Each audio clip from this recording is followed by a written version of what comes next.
It's buffering, but there's a red line. We very well could be live.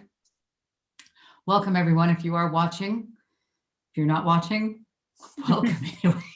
Okay. It's live. It's live. Okay.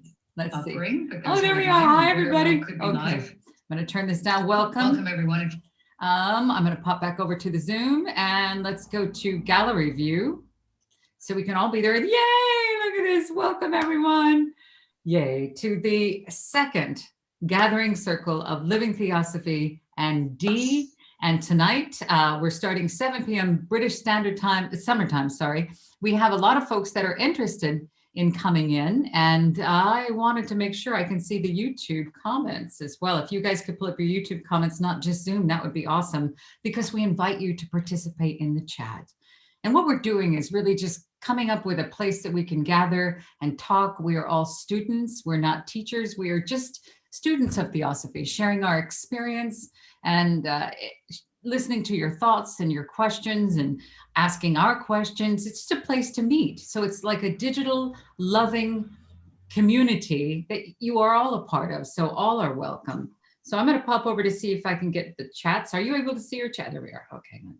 We have 2 people watching on YouTube. Welcome, YouTube. Not looking for a huge amount of viewers right now. The main thing is we just want to get up and running in the new way of doing things here. It's Living Theosophy 2.0 is what I've been calling it. And so because it's just changed a little bit, COVID's breathed some life into the way we're doing things here. And we want to be relatable. We want it to be 2021. We want it to be exciting and real and fun. And so tonight, may I introduce you to, you'll recognize 2 of the faces. Another one you'll see, he's been on here before, but he's coming up more and more. And we're so grateful to have connected with him. Ladies and gentlemen, Charlie Bannon is in the audience. No, he's not in the, he's actually on stage with us tonight. I'm here. Hi, everybody. Hi there, Charlie. Really quick before we go back to Charlie, we have, of course, Tapashri Ganguly of the D channel, which is linked in the bio down below and in the description. We are working in collaboration. We're very, very good friends, fellow Theosophists, and just fellow students of Theosophy. Lyndon S. Smith is here as well. And what a team, what a team. So Charlie, before we get started, our theme tonight, and we invite you, if you're watching, to comment, please be active in the chat, if you will, because we want to include you. We want you to ask your questions, if your comments, if you have any favorite texts, any experiences, please share those with us and we will get back to you and we will include you in this episode tonight. Charlie Bannon is coming to us from Ireland. Charlie, would you like to give us a little baby bio about you and what you do? I work for the Mental Health Service here in Ireland, but I cannot go on the media to represent that mental health service. My contract doesn't allow me to do so, but I've set up my own organization called the Noetic Centre Limited, where I offer mental health social work, counseling and psychotherapy on any situation you can imagine, from anxiety to anyone who has recognized what's called a mental illness. I don't like to use that term. I'm talking about bipolar or schizophrenia or depression. I refer to them as experiences because they are experiences in life, and I don't like to stigmatize people by saying, well, you're ill. You know, it's an experience. And like Viktor Frankl, who's one of my heroes, it's possible to learn and grow from those experiences of suffering. So I try to encourage people not to run away from the challenges that life faces them, but to try and embrace them. And that sounds a bit strange because nobody wants to suffer, nobody wants a hard time in life, but in life, suffering and joy is part of the deal. Joy and sorrow, just like night and day, both come together. So I try to encourage people to find it within them, to embrace everything that life gives them so that they can grow and discover themselves and understand themselves. So this is not new. Okay, it's been going on for millennia, thousands of millennia. And in more recent times, it's, we try to understand ourselves through psychology or through psychotherapy and so on and so forth. But if you look at the likes of mindfulness-based cognitive therapy or logotherapy or Jungian psychology, they go back to those ancient principles as well. So I combine the ancient principles along with the modern scientific evidence base. Oh, Between them, really. I'm sorry, what was that last part? There is no difference between them, really, when you get to the heart of them, to those universal principles. It's just life. Well, the universal principles, we have borrowed that, loosely speaking. I have taken that from you. I borrowed it from somebody else. So it's not Well, when we had you on the show to talk about how you use mysticism and the ancient teachings in your therapy, you did mention the teachings when you said universal principles. I thought that was a very palatable and non-threatening way to understand these teachings. And I can't thank you enough for that. And we've started to work together hand in hand, and we're so grateful that you're here, sweetheart. Thank you. Thank you. Taps and Lyndon, we're going to talk about tonight. We're going to be taking turns. And again, we're inviting you, the audience, to be a part of this because this is a circle. And I was thinking about changing the name so it had something to do more like with friends, like hanging out with friends. So you could just sit and talk, have a cuppa, and just talk about these ancient universal principles. And just I have to. We got ourselves. Charlie, where's your cuppa? It's there. We are sitting around. It's not Central Perk, but it's close. And so we were going to talk about this week. There was a TikTok that was really successful, only because I was so surprised that such a theosophical TikTok would get that much response. And the title was, "Is Theosophy a religion?" And the answer was no. It is not, as we know, it is not. It is divine science and divine wisdom. And a lot of feedback came back from that. I mean, a ton. And I'm very excited to see the younger generation, a majority of TikToking or TikTokers are millennials. And they had lots of questions, lots of statements, lots of their understanding. I wanted to get your thoughts on, is Theosophy a religion, when people ask you that question? Because when you look it up online, people will find that it started in the 1900s. So I'd like to go around the room, and that's not true, it's ancient. But let's start with Taps today. Taps, would you like to cover, what is it that you say to your friends and who you meet when they go, oh, that's a religion, that's a religion? What do you say? The first thing I say, the first statement is it's not a religion. And I've said that way too many times. And then it always comes back as no, just if you type Theosophy in the Theosophical Society, and that comes up as the logo, as the motto, the statement, it's a religion. So it is a religion, and the sense of organization obviously puts it in that framework of religion, because religions are meant to be the social organized communities, and that's the general sense of it. But religion, because I am born in a Hindu family, so it was like a natural way of worshiping, and so many millions of gods. I forget the actual number of gods and goddesses we have in Hinduism. There are so many, and you have one god and goddess for everything. But then it comes to a point where you understand that is something to which keeps the society together. It is something that it's like a routine and rituals, and it has its own pluses, but it doesn't, it sort of stops you from thinking and asking the questions like, why am I supposed to do this?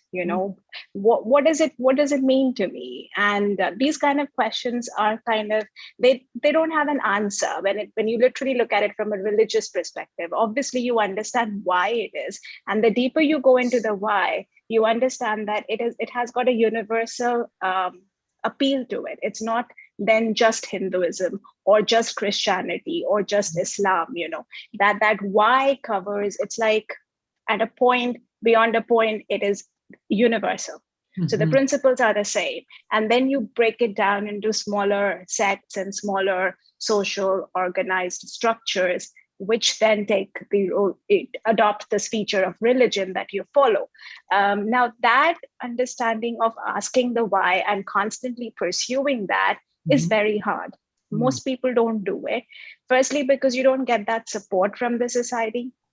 Second, you probably will be the only person asking that question within your family at times. So that sense of support and the lack of support is not there. So, and you kind of feel like, am I the only one who's asking these questions? Where are the other people asking these questions? Yes. So you kind of want to fit in. And that becomes very important, to fit in and to be a part of that whole group, unless and until you really can push through and be on your own and be okay to walk this path of whys, to get to a point of understanding that religion, that it has millions of good things, it has rituals, routines, great.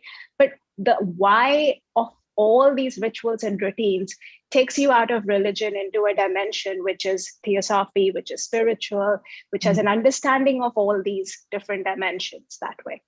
Oh, that's a good answer, honey. Thank you so much. Thank you. Spoke for so long. No, it's beautiful. Thank you. We're just finding our feet. We really don't even know how to do this. We're just doing it. And because we think it should be done, it feels like it should be done. There was a comment that, again, Lyndon's Peter brought up about this particular TikTok that was talking about organized religion. And I was saying that it was organized religion was an issue, but it's really some people's perception of organized religion, because in the organized religions, there are some really wonderful people doing wonderful things, but it is the organized religions that separate. I wanted to clarify that it is some people, not all, but some people where this control and suffering comes from. Charlie, I'm going to get to you in a moment, but Lyndon, would you like to share a little bit about that, about when people go, oh yeah, Theosophy, that's that satanic thing that somebody came up with 150 years ago. It's really creepy and new agey. It's the religion. What do you say? Well, the satanic thing that you just made reference to, I'll move away from that because that's a slightly different subject. But to look at the sort of the biggest sort of movement that we are aware of in the late 1900s, about 1880s, the late 19th century, with Helena Blavatsky and W. Judge and other notable theosophists. That's just one outpouring of this information. You've got to remember that these were insightful people who weren't the originators of these texts. They were scribes. They were insightful and they were enlightened people. I'm not disputing that, but Blavatsky always said that she wrote these things down. It was written down by her. So they were almost like a conduit, a channel for which this information could flow.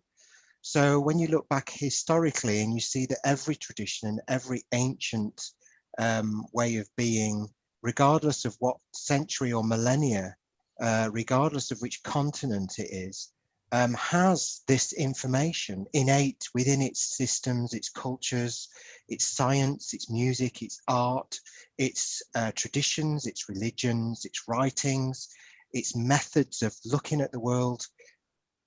Come back to today, in this heady materialistic world which we live in the West, that's been broken, that link has been lost. And it seems that with Theosophy, that it doesn't lay claim to this knowledge. It just says that this is a new channel that came out like a well of water flooding up, like a spring of water. Theosophy doesn't lay claim to it. It just simply is a title. It doesn't matter what you call it. You know it when you see it. The problem when discussing with friends and family and other people about Theosophy is that people want to pigeonhole it, and quite often you get categorized as it being religious. And to deal with that point is, it doesn't specify a deity. In fact, it says, don't believe. It doesn't specify any rituals or customs. It said, we'd rather you didn't, but it doesn't matter if you do. It says that you don't have to live a particular way in any way, shape or form, only a virtuous life, which is something that's good in all customs and all traditions in all lands of the world. It also looks at the traditions, the religions, the sciences, the music, the art, philosophy, poetry, writings, and brings them together as a unified synergy of understanding on which all of man's desperate struggles to understand his place in the bigger picture, rather than science wanting to break things down into an ever infinite myriad of categories and subcategories and titles Theosophy puts you at the center and looks at the world, the cosmos, the macrocosm, the microcosm, all of the traditions, all of the religions, the commonalities, the similarities, and the unifying factors regarding all of those in respect of you. Whereas science doesn't do that. It doesn't decry science, and we're not looking at science in a bad light. We actually look very deeply at science. That's a refreshing view. There's nothing bad, there's nothing wrong. You can look at all these different traditions. You could be a Hindu or a Buddhist. You can be a Catholic or an atheist.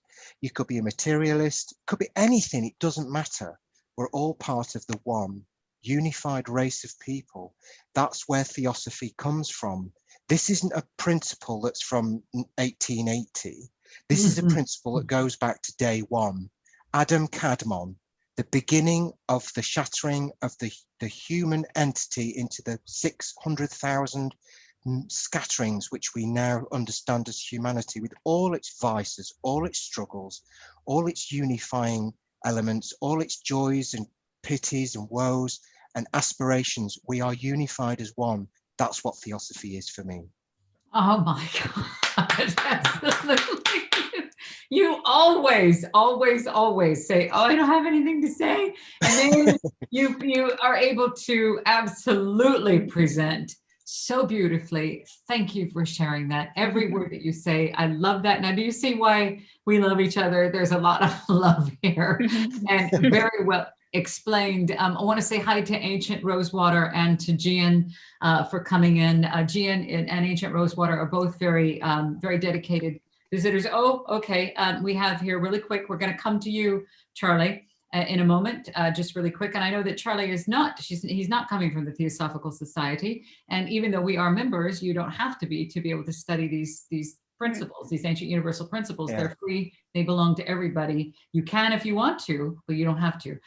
So Ancient Rosewater is saying that people get stagnant and consciously lazy and frankly don't do the research or work to expand their understanding. It's easier to criticize or judge that which isn't understood. And that's a very good point there. Charlie, would you like to speak about what Ancient Rosewater is saying, or would you like to talk about the religion part? You're certainly welcome to take either point in tonight's gathering circle. As Lyndon and Taps were speaking there, I was thinking I can totally buy into what you're both saying, and I totally get it. And earlier on, before we were on air, I was saying I feel like I'm an imposter because I'm not a member of the Theosophical Society, and I've never been. It doesn't matter. You're I welcome. passed by it in Dublin. And, you're one of us. You're one of us. But on my bookshelf over here, I have Anthropogenesis and Cosmogenesis. That's good enough. I lost my copy of The Voice of the Silence a couple of years ago, and then I started looking online, and I found you. That's how I found yourself, Anne. Wait, wasn't it Voice of the Silence you've been reading for 30 years, right? Yes, for 30 years. I lost my copy about 2 years ago.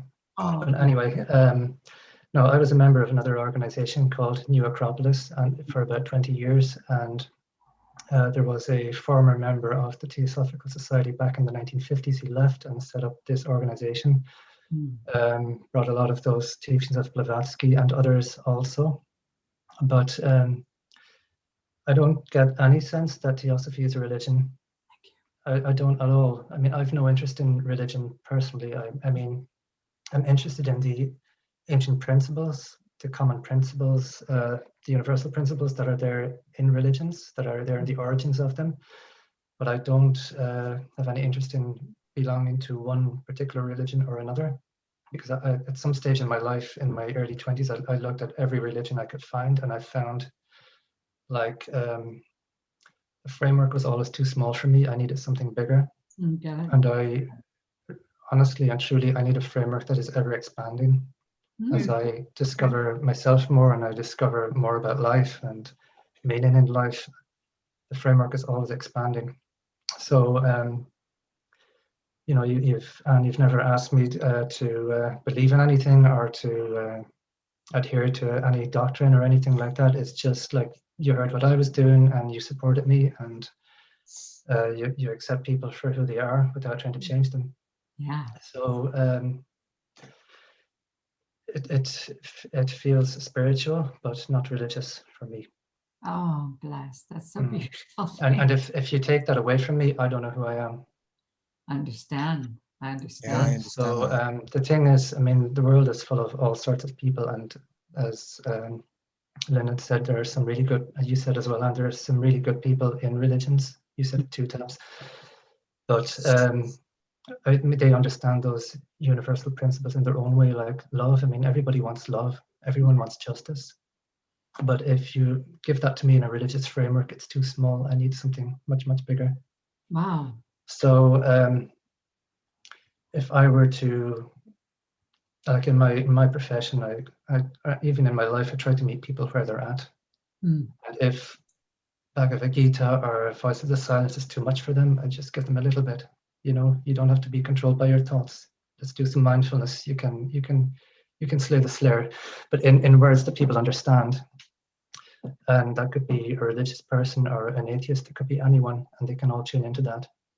So if I come along with anthropogenesis and cosmogenesis, it's like trying to push in a thumbtack with a sledgehammer. I know. So that makes absolutely no sense. They'll think I'm crazy. Well, maybe I am. But for me, I need that bigger thing, whatever you want to call it. Love that Call you it say. theosophy, I call it philosophy. We just, I suppose in its truest sense, it doesn't have a name, but because we live in a world where we have to negotiate and we have to figure out how am I going to get from A to B, we need names. To identify it. The way that you say it's too small is brilliant, because I used to say, for me, it's too small. Not yeah, for no, others. no, I totally get that. What I understand what you're saying. And I think a lot of us, or anybody who's watching right now, or is even remotely interested, is going to understand what that means. I used to say there's got to be more to the story.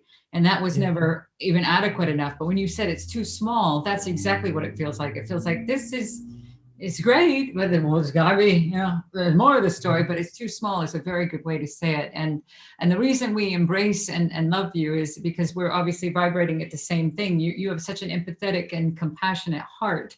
And that's what this is all about. Living Theosophy and Dhi, we are just, like I said, students of these ancient universal principles, to be able to apply them in our lives and just become better people and overcome ourselves and work with all of humanity to help share them with others. And the little bit by bits, like you mentioned, instead of saying, here, read Secret Doctrine or read The Voice of the Silence, have a read tonight and let us know what you think tomorrow. It's not quite like that. I mean, you can take little teeny tiny bits, like you said, pieces of the Bhagavad Gita, these ancient quotes. Rumi, I usually try to use some of Rumi's poetry, or a quote from Manly P. Hall even, or anything, just to be able to say there's another way to do things, and they're all talking about the same thing.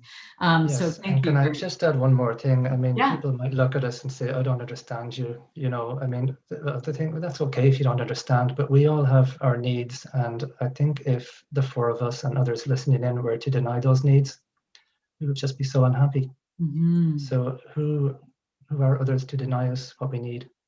Well, it's time that we connect and get what we need. And now we have this magnificent ability to connect with the entire world. Tabs is in India right now. It's almost midnight. It's coming up on midnight for her. But people from all over the world are able to tune in and watch. They're on their phones, they're on their computers, they're on their iPads. They are connecting. We're connecting instantaneously, and we're together immediately. So that's what this is for. And I've referred a few people here saying, well, I guess you can come join us at the circle, but because I'm not really sure exactly what to do. How was it that we came across it? We can talk about that for a minute if you like, and then we can talk about what we're going to be doing to be able to help others come across it, because I believe in it so much so that I've dedicated my life to it. We're looking at doing, like Kathy Gann is here doing the elementary theosophical teachings, just little tidbits for the young, the super young, 3, 4, 5, 6 years old.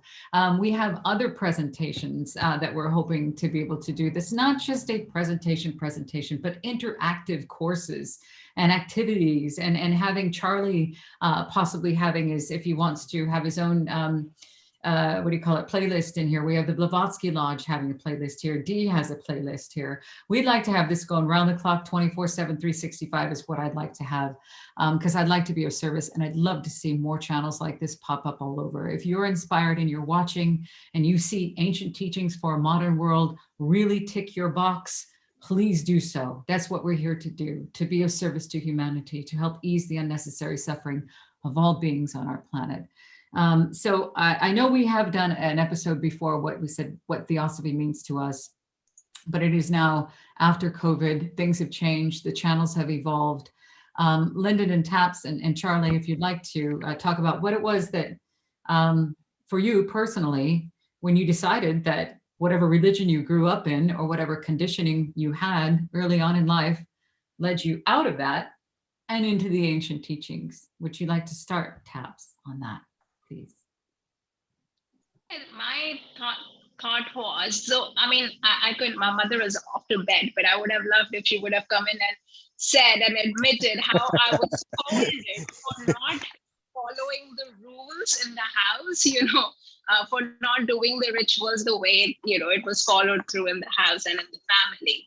And I never understood why I should be doing that, because to me, I'm looking at pictures and idols and, and then follow say narrating a mantra or doing some sort of a ritual. And I would be like, you could do it even not sitting in front of the idol if that's exactly what you're doing, because clearly there's a vibration that's changing something in your body. Something is happening, but you don't really need this, this form in front of you.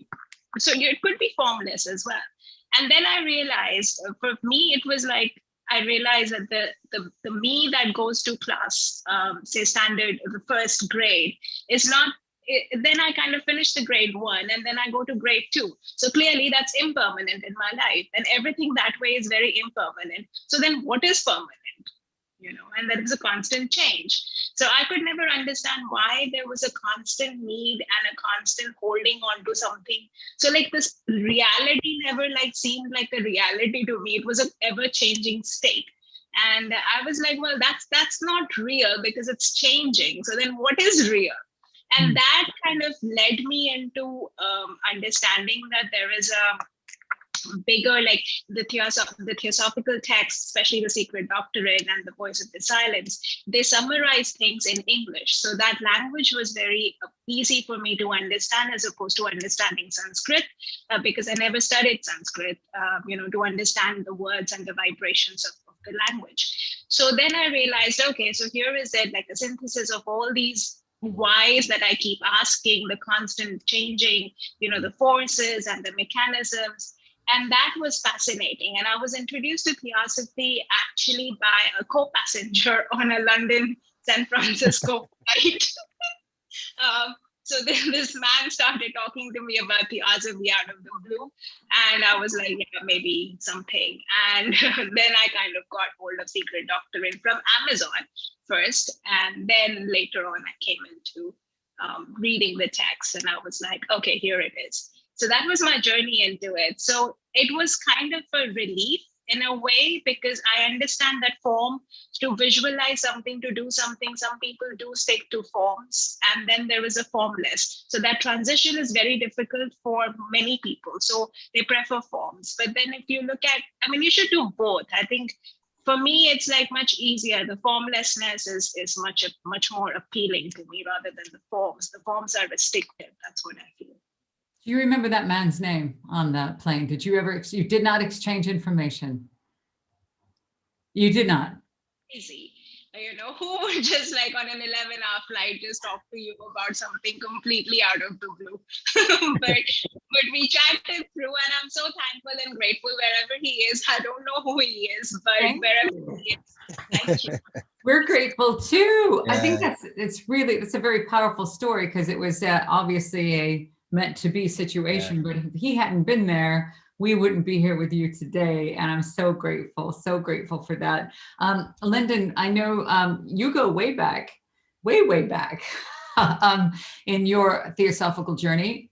Were you raised in a religion before? I know Theosophy's been around for a long time for you. Would you mind sharing your early transition as to why Theosophy?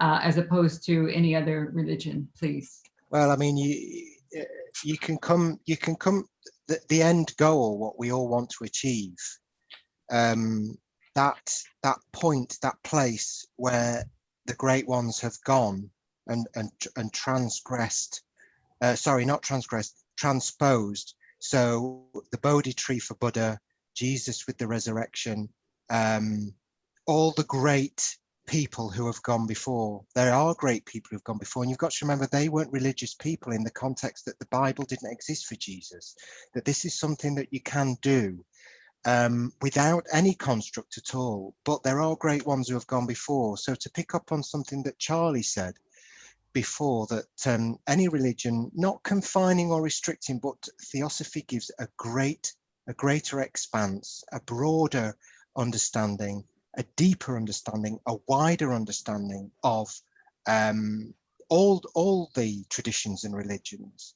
So I was brought up in a C of E, Church of England traditional background, not particularly religious in any way, and probably more on the skeptical side of religion because of things that have gone on in the past and how damaging it can be, the problems that religion can present in society and within families, differing religions and different views.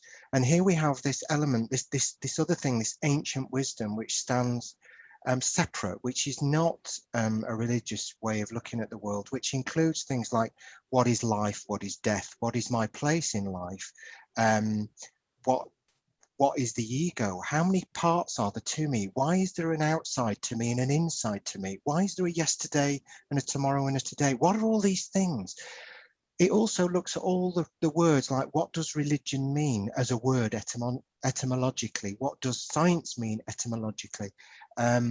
What does philosophy mean etymologically? It gives you a construct which you can actually understand and navigate this broad picture from microcosm, so that's the very small, to the macrocosm, the very, very big. And it gives you a construct within which you fit and which makes sense to the scientist, to the Buddhist, to whoever you are. It will make sense. So why would I come away from that? Of course, I have speculation about everything. I have absolute speculation, and I'm deeply skeptical, and it's a good way to be.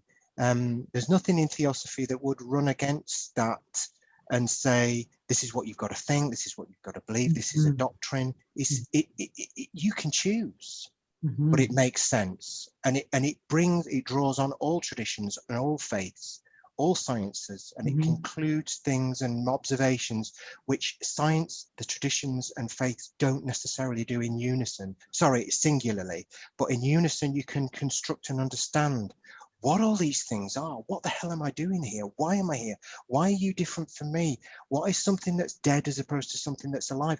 Come on, you asked these questions when you were 6, 7 and 8, and your mum and dad or parent and guardian, they never had an answer. You quickly learned through the early years, I can't ask that question again. They don't have an answer.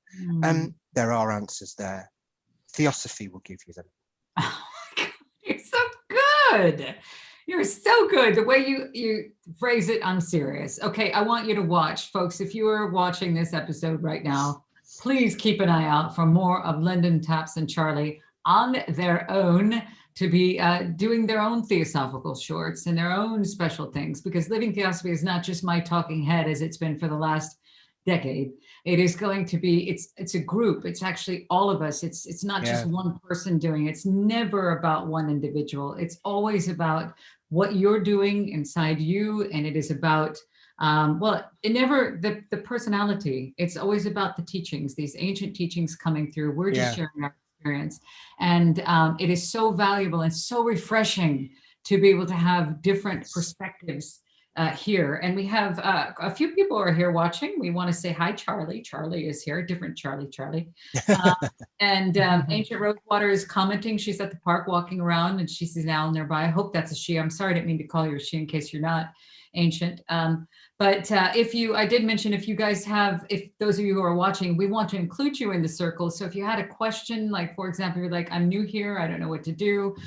There are some questions that have been coming in on that TikTok that I'm having it's pretty big deal trying to get the answers to them. I mentioned one earlier, and I don't know, Charlie, we can talk about, I wanted to talk about your early religion and your move to the ancient teachings. And then I did want to touch on well, it was a little bit sticky. Yesterday was the satanic one where they said, oh my God. Okay, Luciferian, because there is something that you'll see in the Theosophical teachings, the magazine Lucifer. Lucifer means the bringer of light.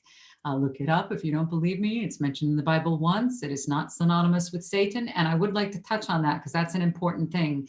But before we go there, if you do have questions and you're watching, we have 20 more minutes. We'd like to be able to get to you, the chat room, absolutely, and involve you. But let's go to Charlie really quick and take a look at his early life as far as religion and then ancient teachings. How did you get from there to here, sweet Charlie? Well, I was raised Catholic, and I lived in a country that was 95% Catholic, very conservative, and the Catholic Church had a huge impact on society. So it had a huge impact on the government, on anything political, anything educational, and it was it's changed a lot now, but there are a lot of things that haven't changed. But anyway, I grew up with this, and I believed as a child and as a teenager, I believed in the Catholic way. I didn't really question it. I also was very close to nature. I grew up surrounded by nature, and it's like there was another side of me that sort of came out in nature, which is still there. But when I was 19 years old, some people who were close to me told me at some stage, this is very unpleasant now, but they told me that they had been abused by Catholic priests. Oh. And I was like going, well, okay, I won't repeat the words that came out of my mouth then, but I was disgusted and shocked and horrified. And then I was saying, how can they talk about God and love and so on, and then go and abuse somebody? Exactly. Statistics will tell you that there's about 3% of priests in Ireland have been involved in sexual abuse. I don't know what the percentage are of people who cover it up, but even up to last year, there were more and more scandals coming out, not only of sexual abuse, but of there were the way single mothers were treated in what are called the mother and baby homes, how they were ostracized and so on and so forth. But anyway, back when I was 19, I started to question the whole thing of religion, and I just felt like this has all been made up. It's like it's like everything in society, the whole political structure, everything, the religious structure, everything was just made up. And the way it is not the way that it had to be. Nowadays, we call that social constructionism. But I was really lost for about 2 years. I didn't know what to believe in. I became atheist, and anyone who was preaching on the streets, I'd go up and talk to them. Whatever their background, Hare Krishnas, or I can't remember who else, but there were people of born-again Christians, anyone who would have anything to say.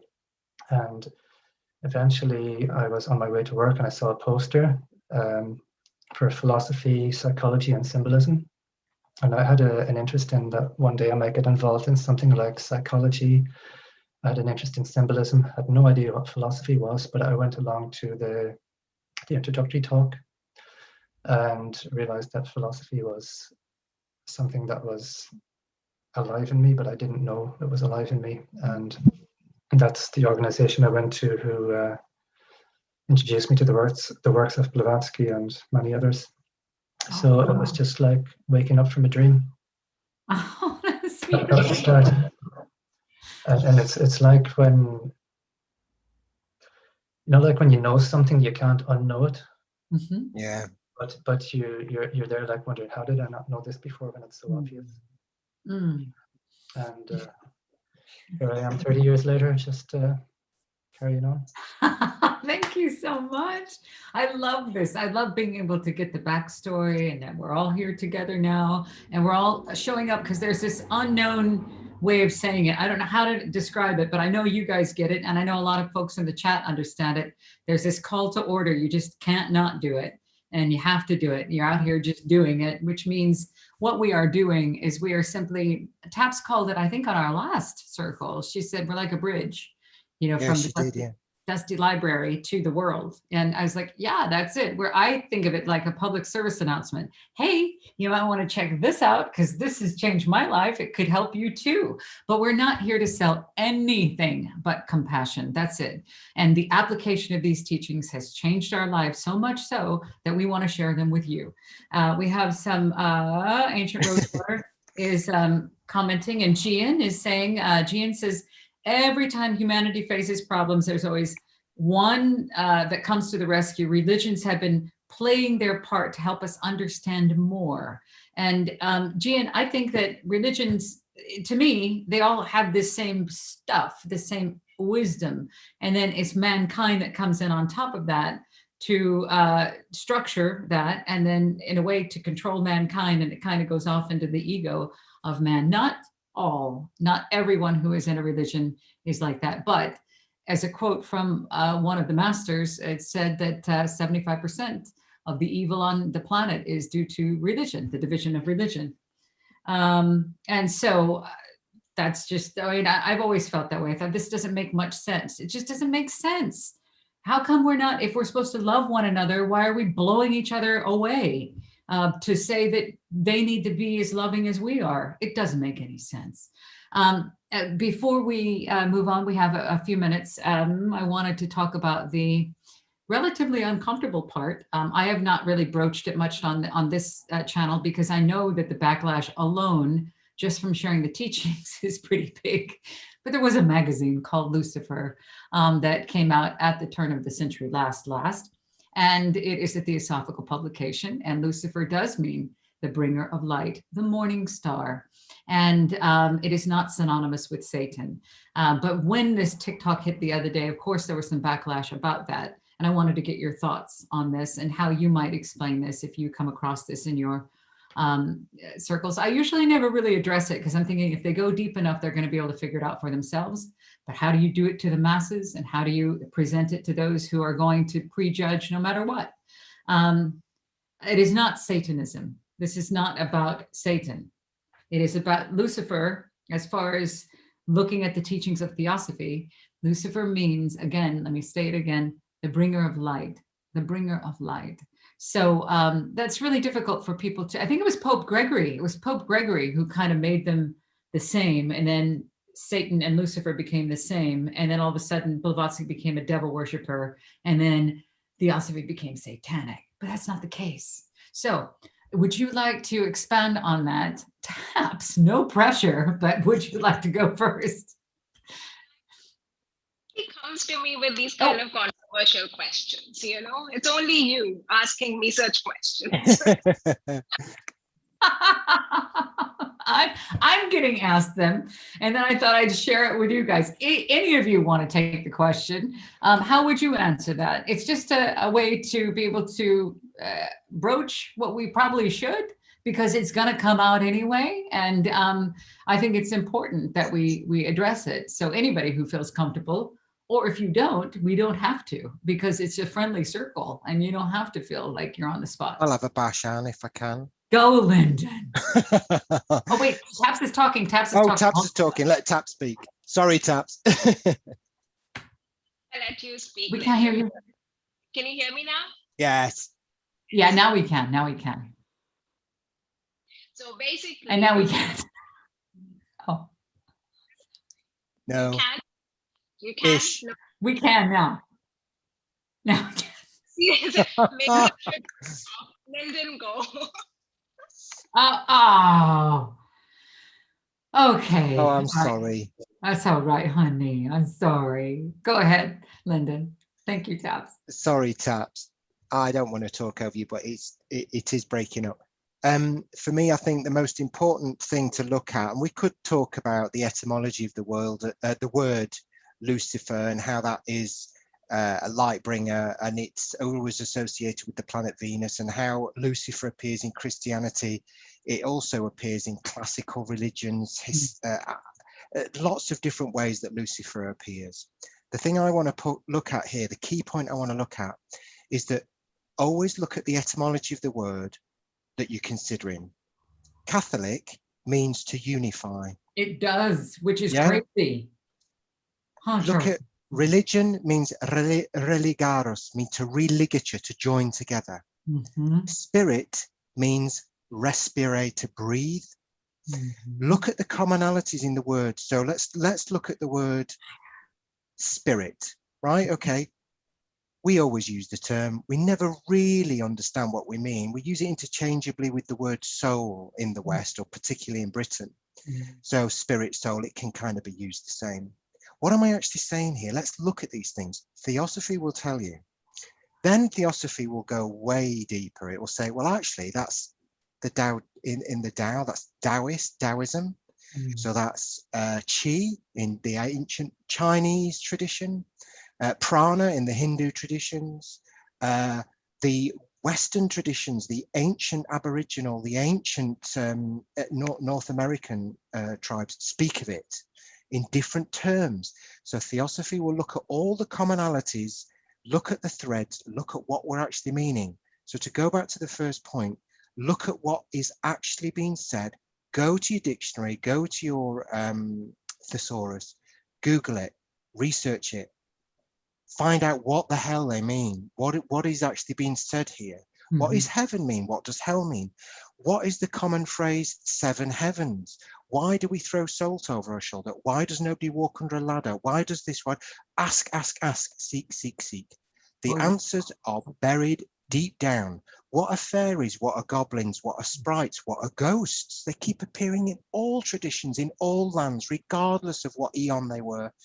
Just keep looking, and you will come to the commonalities, and you'll start to have these moments which Charlie talked about before, where it's like, yeah, this is way bigger than I thought. And then when you look at the Bible, which stands for the book, the Quran, which means the recited one, the Bhagavad Gita, all the great texts, you will start to see these things jumping off the page at you and think, holy smoly, I didn't know that meant that. And you'll see things in the context, in the words, in the way, the etymology. Don't forget, these things were written down a long time ago, and things can change, words can change. So to go back, research, don't just start being mad at somebody because they say something. Find out what it is they're saying and what is meant. You'll be very surprised. Well said. Oh my God. Seriously, well said. Investigate it for yourself. Find out for yourself. That's scientific, right, Anne? Yeah. Well, yeah. Yes. Yeah. Yes. That's scientific. The scientific method. It's true. Totally. And we always say that you must have the experience for yourself before it comes your own truth. Otherwise, it's just somebody's idea, and then you're doing it just because you think you should do it.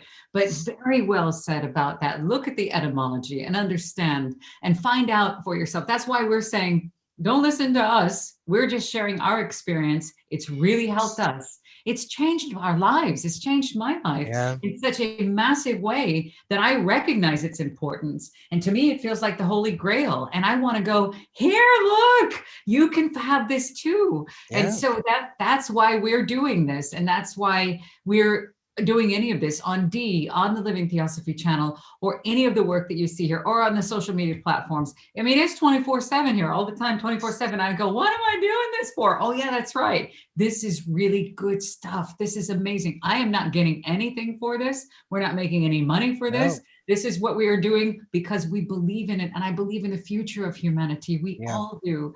And Charlie, if you, on your thoughts, a raised Catholic, about Lucifer or Satan, or when somebody, usually if somebody doesn't know they like something, they'll be like, oh, that is obviously Satan, so dismiss it. So it can be looped into that, but there are texts that are called Lucifer, and it is mentioned, the bringer of light, in the Theosophical teachings. Have you ever come across that, and what are your thoughts about, have you heard Theosophy is satanic, or no, I haven't. I heard that Theosophical Society has been criticized by people who didn't understand it. But always, I think if you talk about racism or anything, all this criticism comes when people don't understand. So Lyndon is absolutely right. Go look for what it means. So, I mean, I don't believe in the devil or in Satan or anything like that. But there is evil in the world. There is badness. I mean, there's no there's no day without night. There's no light without darkness. If we had no darkness, we would never know what light was. You know, we live in a dualistic world. Yes. So while there is amazing love and goodness, there is evil also. Yes. But the thing is, when you look at the Bible as a mythological text, I mean, the word myth comes from mythos. So following Lyndon's line there, what does it mean? What does mythos mean? True story. Yeah. But it means It doesn't true. mean myth at all. No. It's completely No, changed position. It See? means, see, it's not literally true, but it's true in a symbolic sense. So if you look at the myth of the hero, it's always the best in you trying to overcome the worst in you. You know, it's always, and it's always an inner battle. All the different characters in the mythology, they are different aspects of ourselves. Yes. And Carl Jung understood this also. He calls it shadow work. Okay, we the things we don't like about ourselves, you know, the things that come out when we're drunk. Oh, I'm sorry, I didn't mean to say that. I was drunk at the time. You know, we push that into the shadow because it's something we don't like about ourselves. Or we project it onto someone else. So we might say, well, you're evil, you're satanic, where maybe it's really something within ourselves we need to look at. Now, if you look at, talk about myths, what's this guy's name? Joseph Campbell. We tried to find the common universal principles in myths, the myth of the hero. He was a friend of George Lucas, who was the creator of Star Wars. George Lucas also had a near-death experience. So he understood a lot of interesting things. If you look at the earlier movies, there's a scene from The Empire Strikes Back where Luke is training with Yoda on Dagobah. And Luke's, he feels uncomfortable in front of this cave. And Yoda says, it's strong with the dark side, you have to go in there. And Luke says, what's in there? Yoda says, only what you take with you. Only what you take with you. So Luke starts to take his weapons, and Yoda says, you won't need them. So as somebody explained it to me recently, you can bring love and light into those dark shadows of yourself, or you can fight it. So Luke brought fear in there, and when he faces Darth Vader and defeats him, and Darth Vader's mask cracks open, he sees himself behind the mask. So that's even in that's ancient wisdom in a modern movie. If 1983 is still modern, I know it's true. The but it's always about facing the potential for evil within ourselves. And if you bring light in there, if you bring love in there, you can overcome that. Yes, that's very well said. Again, each and every one of that's ancient wisdom. It's true. And each of you bringing your own understanding to the table is so essential. And I don't mean to talk over you, Charlie. We have one question and just a couple minutes left, 6 minutes left. We have a question coming in from Kirk. And again, really quick, Star Wars, total philosophy, religion. Take a look at that. There's an underlying theme there. It's really beautiful. And one of the most non-offensive ways to talk about the universal principles is by saying, may the force be with you. It's true. Okay, Kirk is writing, and guys, I would like for you to Taps. Is your microphone working really quick? Can you do a little check? 1 2 1 2. It's so low. Hey, can you guys hear Taps? No. Taps? Oh no. We're gonna have to lip read. Dang it. Okay. I don't know what it is. Try telepathy, Taps. Yeah, he's in the astral world. Okay. Kirk Elster is writing, what can you say? And Lyndon, I'm going to need your help on this, and Charlie. Just because I don't want it just to be my understanding about this, but what can you say? This is Kirk Elster. What can you say to the charges leveled against HPB that she was a huckster? She was a huckster. And I'm saying, I guess huckster means fraud. Yes? Is that true? In the pejorative, I would say it means fraud. Yeah. Okay. I'll go first super quick. I believe that everybody would like to dismiss her as a fraud because what she's written down over the last 2,000 years, her collection is one of the most powerfully packed collection of these ancient truths. And if she was branded a fraud, then all the religions could continue doing what it is that they're doing, and no one would actually have to face themselves and face the truth.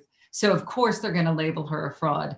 She, by her own admission, as Lyndon mentioned earlier, is a scribe. She wrote the teachings down. She did not come up with them, nor did she create them. They did not originate with HPB. But when something that light, this beautiful light coming through, again, it's been written down by lots of other people too, But in the late 19th century, a huge collection came through. And of course, there was a lot of backlash. And I think that has to do with the bright light that she's bringing through. There's going to be darkness coming to squash that out, because if you realize that you have the ability yourself to overcome yourself, you don't need a church, you don't need to pay any money, you don't have to follow anybody, you are capable of far more than you could possibly realize. Just like what's behind me over here, this is the Bible written down in English, one of the very first pages written down in English from Latin, and they burnt those guys alive for bringing the teachings to the people. I think very much so. That's why I believe she was not a huckster. She was not a fraud,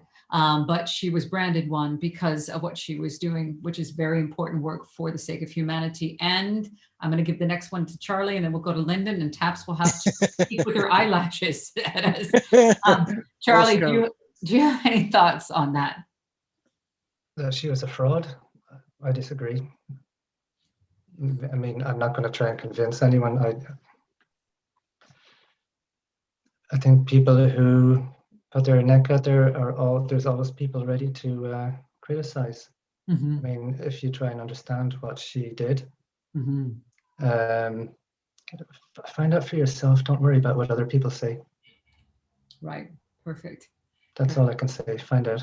And does it really matter? No, it doesn't. Does it really matter? Do people's opinions really matter about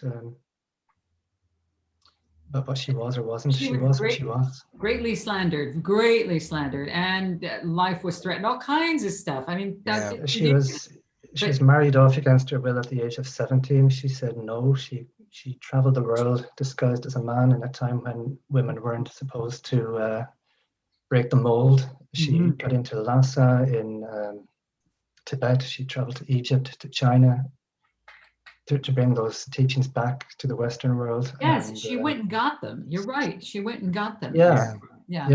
I Wow. mean, just calling her a fraud doesn't make any sense.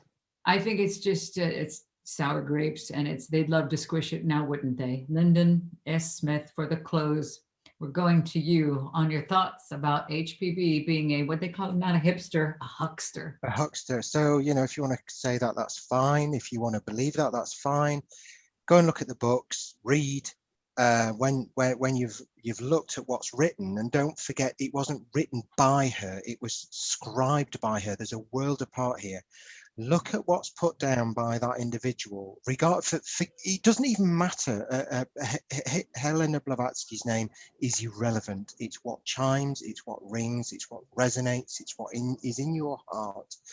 Read some of her stuff, consider it, reject it all, read it again, consider it all, reject it all, but you will see commonalities which pop out and you think, oh, blimey. Oh yeah, I get that. And you'll start to see these commonalities and things. If she's a fraud or not, it's irrelevant. If you want to think she's a fraud, fine. I don't think she was a fraud. I think it's absolutely impossible for somebody to write volumes after volumes on the different traditions of the world with such accuracy and such poignancy and such fluidity, that she can actually put these things down with succinct accuracy that refers to ancient traditions, what things mean, what certain philosophers were saying, what science is saying, what chemistry, biology, physics, maths, nature, bring it all together. Wow, if she was one hell of a fraud, well, I wouldn't go that far by any stretch of the imagination. Read what she has said, put down. And we'll discuss another time, because that's a big statement to make. It's a very Very well said, Lyndon. I just want more of you guys on the channel. Thank you so much. To our viewers, to our active chatters, Ancient Rosewater is saying she loves HPB. Her name is Petra, we have a Petra we love very much too. Yes, we do. And so she feels connected to HPB. Yeah. Kirk, thank you for that answer or that question. He says, thank you. I just have to address this issue in relation to a professor who doesn't like her. Completely understand. Fine. And we're really grateful to have you here. This is again a monthly thing that we are doing at 7 p.m. on the last Wednesday of the month. I'm thinking of changing the name. I think maybe we want to change it to something more friendly. I want to use the word friends. I'm not sure, but it's simply just a place to gather and meet and talk and ask questions. There's no leaders here at Living Theosophy. There's no one who's the CEO or the president. There's none of that. We're just a group We of don't friends. vote. No, we don't vote. We don't. We do go. We do go. Should we do this? Should we do this? I don't know if we should do this. And we do talk to each other in chats. We're like, I don't know. Should we do this? Yes, just do it. So we're friends, just friends working together as a community, just to be able to carry these things out. No, we would never vote. That would be gross. That would be vulgar. We wouldn't do that. No, there's no hierarchy. There's no offices. We work from home. We do this as a labor of love to get these teachings out into the world, so other people may benefit from them as well. We changed the tagline to Ancient Teachings for a Modern World. Yeah. We are working in collaboration with D, and now that is UinDhi. I want to say that correctly. Taps cannot say anything, so she can mime. Give me a hi. No. There she is. She's speaking from the other side. What's she saying? What'd she say? Get out your planchette. She's gone again. She's gone again. Oh, she's gone. Oh, the planchette says check the link below for the UinDhi channel. And yes. So we are working together in collaboration, because that's what you do when you're working in brotherhood and you're working in unity with other humans for compassion, for love, for understanding. Charlie's channel is named Charles Bannon, the Charles Bannon channel. And he goes, I don't go by Charles. He goes by Charlie. But you'll see his stuff being posted in the Living Theosophy in the Living Theosophy Facebook. But we'd love to have you on YouTube as well. Have your own little channel here, your own playlist. Yeah, I'd love to. Yeah, because we need to start working together. We want to help. We want to work with any of you out there that have projects that are similar. If you'd like to be a part of us, of what we're doing, we're looking for volunteers all over the world. We definitely need help in social media. There are 17,000 things I need to get back to, and there's only one of me. And as you can see, there's 4 of us total. So we need help. If you'd like to be a part of it, please drop us a line, if you will. The links will be down below this video. Also, please like and subscribe. If you enjoyed this, there is a little purple picture that's very, very special to us. You will see it popping up. That is the subscription button. Soon it will have the word subscribe across it if it doesn't already. Trying to get there. I'm trying to get there. And then share, if you will, share. Like and subscribe, because somebody else may need this information, and the algorithm increases if you like and share. I used to not ask because I wanted to be so, modest, but it's important. If I believe in these things as much as we do, we need to be proactive. And so to be proactive, we've got to do that. But keep an eye on this channel for more of the same, more of working with Dee, more of Lyndon, Taps, and Charlie, and more of you, because Theosophy is all about you. Any closing thoughts, anyone, before we close? We've had nice, healthy numbers. We had double digits there for a minute for our live chat. That was good. Closing thoughts? No, not really. Just to say thank you for the people who have been with us this evening, or wherever you are. It's been wonderful. Oh, okay. Hold that thought. Gian is on. Gian is a regular viewer and is on one of the. We need subtitles. I don't know. Is anybody seeing subtitles on there? We should have subtitles set because he needs the closed captions. Sorry about that, Gian. Bless you. I'm sorry. I promise we're going to work on that. I thought that subtitles were set. Thank you, Gian. He uses an earpiece to listen, and he's very dedicated. Thank you very much, Ancient Rosewater, for making the time to be here. Thank you for the viewers that are coming in after the fact. We'll do this again next month, the final Wednesday of the week. We might have a new name, and we're looking forward to all kinds of new things here. Lots of exciting changes and evolutions here at Living Theosophy. And I will link Charlie's channel down below as well. It is Charles Bannon, the Noetic Center, Mental Health with Mysticism. This is all moving forward in the world of today. So I love you, and I'm going to miss you guys. I wish we all lived together in one room. We do. We're all in this room here. Good night, London. And then good night, Taps. And no, good night, Taps. Good night, Charlie. There you go. Good night, Good night, everybody. John Boy. It's like the Good night, phrase. Mary Ellen. Good night, Marion. Good night, Mom. I Bye, love you Grandpa. guys. I love you. We'll see you, everybody. See you soon. Thank you for coming. We'll see you for Gathering Circle 3 next month. All my Looking love. forward Bye, to it. everybody. I love you. Bye. Bye-bye.